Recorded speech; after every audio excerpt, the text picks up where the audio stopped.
41 al 43.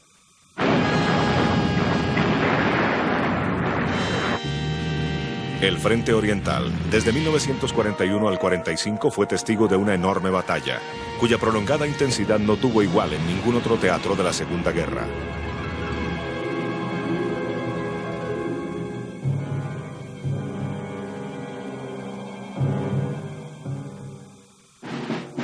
La firma del Pacto de No Agresión ruso-germano, en agosto de 1939, casi al nacimiento de la Segunda Guerra, había creado extrañas relaciones. Nazismo y comunismo, al estilo ruso, eran diametralmente opuestos, pero la conveniencia política probó ser más importante que la ideología. Le dio a ambas la oportunidad de tratar con un común enemigo, Polonia. Tratados comerciales también fueron llevados a cabo por los ministros de Relaciones Exteriores Molotov y von Ribbentrop.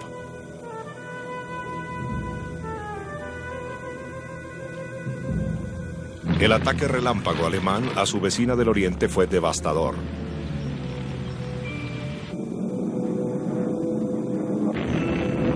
Cualquier esperanza que los polacos hubieran tenido de poder sostenerse lo suficiente para que Inglaterra y Francia pudieran apartar la atención alemana del occidente se esfumaron cuando la Unión Soviética invadió desde el oriente.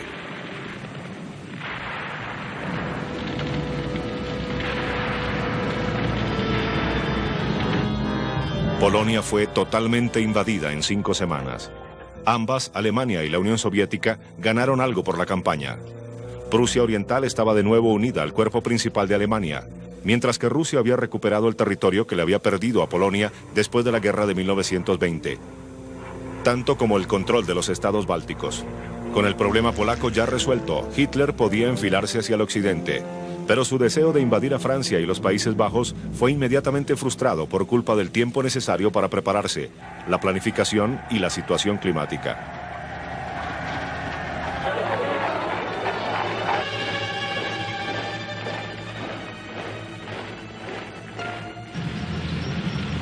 Cuando el ataque fue finalmente lanzado, en mayo de 1940, probó ser aún más devastador que el de la campaña polaca.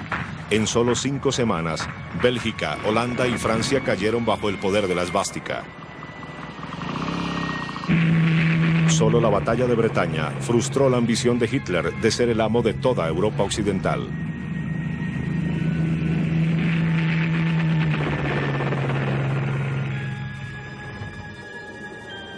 Entonces, el Führer trató sin éxito de que Inglaterra se rindiera con extensos bombardeos.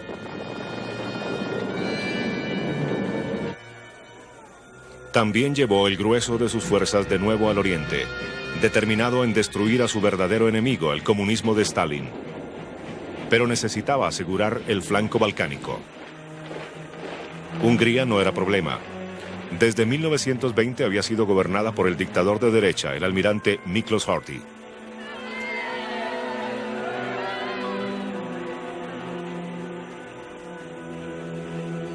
Hungría se unió al pacto tripartidista de Alemania, Italia y Japón en noviembre de 1940. Rumania y Bulgaria trataron de ganar tiempo, pero al final también lo hicieron. Yugoslavia por fin sucumbió ante la presión germana en marzo de 1941. Tan pronto como esto sucedió, hubo un golpe de Estado pro-británico y tuvo que salirse del pacto. La desastrosa invasión de Mussolini a Grecia desde Albania en octubre de 1939 aseguró que los griegos se inclinarían hacia Inglaterra.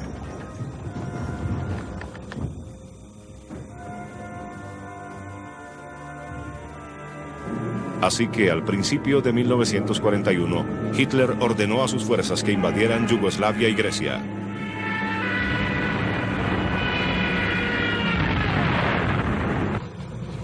De nuevo, la maquinaria relámpago alemana probó ser invencible.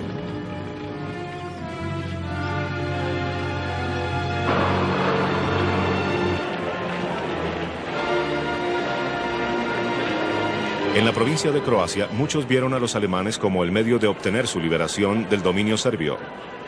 No sería la última vez que las rivalidades étnicas de esta región salieran a flote. El Real Ejército yugoslavo tenía más de 1 millón de hombres, pero pocas armas modernas y muchas fronteras para defender. Así que estaban muy mal equipados para enfrentarse a la alta eficiencia y la experiencia bélica reciente del ejército alemán.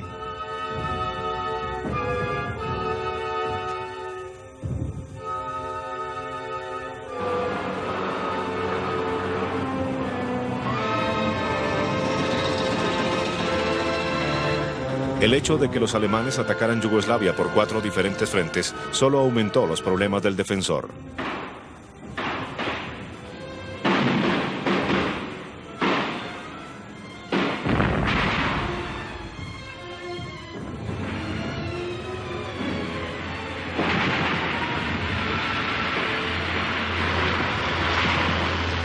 La columna motorizada alemana hizo huecos en las defensas yugoslavas.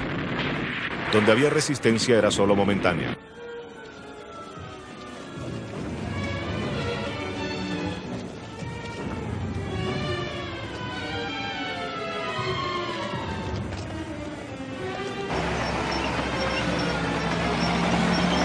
Los alemanes siguieron hacia Belgrado, la capital yugoslava, la cual cayó el 17 de abril.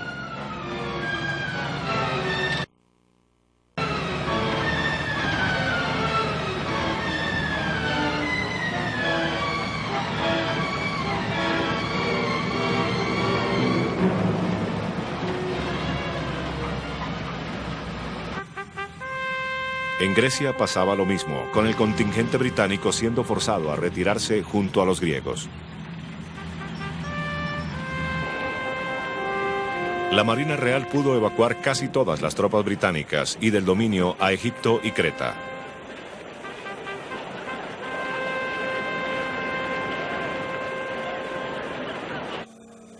Con todos los Balcanes ya bajo el dominio del Eje, Hitler podía seguir adelante con su plan maestro para conquistar Rusia.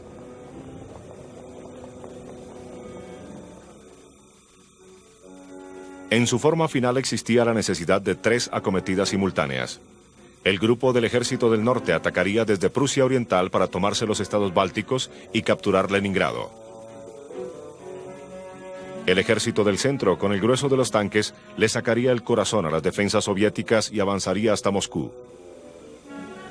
El Ejército Sur se ocuparía de Ucrania. Ejércitos húngaros y rumanos también serían parte de este grupo.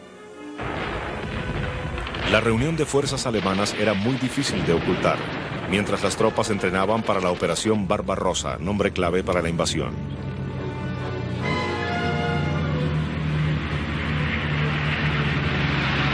Stalin ya había sido prevenido por los británicos y por sus espías. Entre ellos estaba Richard Sorge, espía ruso quien en Tokio se hacía pasar por alemán.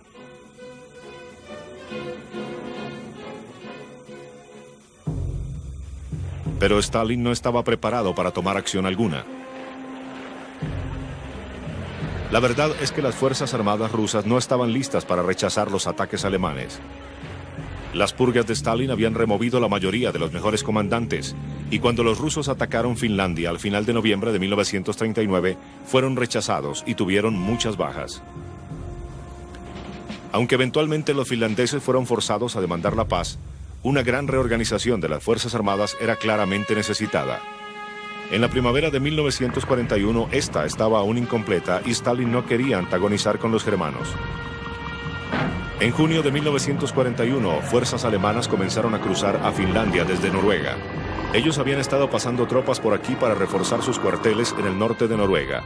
Ahora los alemanes habían persuadido a los finlandeses, quienes querían recobrar el territorio que habían perdido a principios de 1940, a que se les unieran en su ataque contra la Unión Soviética. Este movimiento de tropas era otro indicador de las intenciones alemanas. Mientras los alemanes hacían sus preparaciones, las únicas medidas que Stalin tomó, y solo justo antes del ataque, fueron las de poner sus guardias fronterizos en alerta y avisarle a sus comandantes militares. Los cañones alemanes abrieron fuego a las 3:15 de la mañana del 22 de junio de 1941, justo a los 90 minutos después que el último tren ruso que cargaba granos había cruzado el río Bug hacia la ocupada Polonia. Cuando el amanecer rompió, la Luftwaffe despegó, siendo sus blancos primarios los campos aéreos, para poder destrozar en tierra tantos aviones rojos como fuera posible.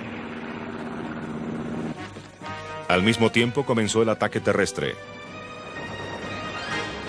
Los alemanes rápidamente cruzaron el río Bug.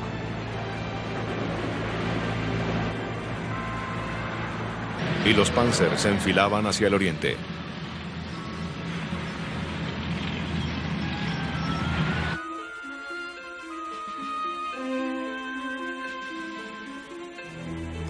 Mientras tanto, en Berlín, el anuncio del ataque alemán a la Unión Soviética fue hecho por radio por el ministro de propaganda Joseph Goebbels. El pueblo alemán recibió la noticia con un aire de triste impotencia. Y la maquinaria bélica alemana implacablemente seguía hacia adelante.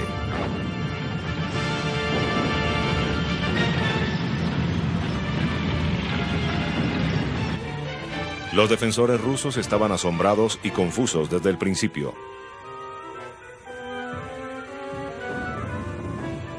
Pero al final del segundo día, los tanques alemanes en punta de lanza habían avanzado casi 80 kilómetros, rápidamente deshaciéndose de la oposición. Los mal coordinados ataques de los tanques rusos fueron desastrosos. Miles de prisioneros rusos fueron tomados.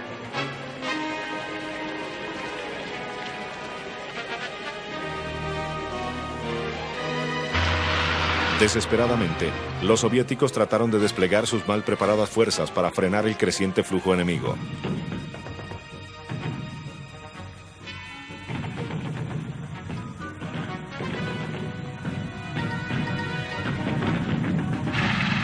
Y la Luftwaffe ya había adquirido dominio total del aire.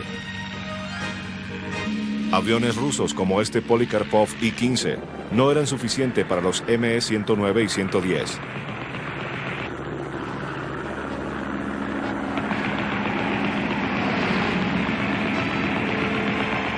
A los más modernos aviones rusos les fue igual.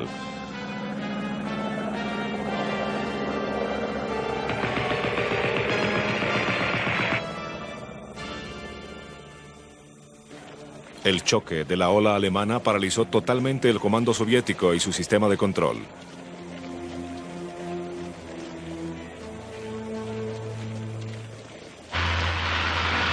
Disgustados por las políticas dictatoriales de Stalin, muchos rusos, especialmente en Ucrania, recibieron a los alemanes como libertadores. Algunos, particularmente los cosacos, iban a pelear después del lado alemán, especialmente en Italia y en el frente occidental. Hitler, no obstante, mantenía su idea de que los rusos eran una raza inferior. Para principios de julio, el Grupo del Centro había rodeado una gran cantidad de rusos cerca de Bialystok, los cuales fueron reducidos por la infantería.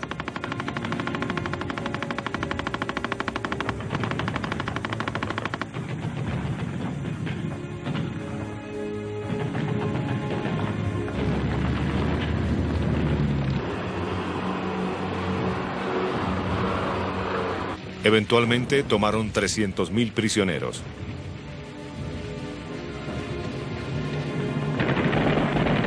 Las fuerzas del norte, en su mayoría finlandesas, estaban atacando por las fronteras orientales con la Unión Soviética.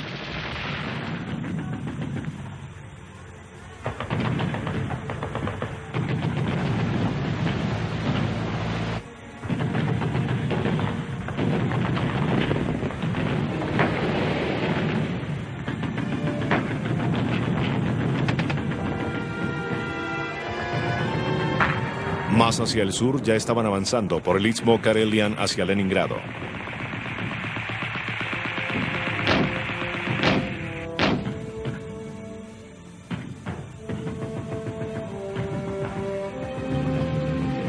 Los motorizados alemanes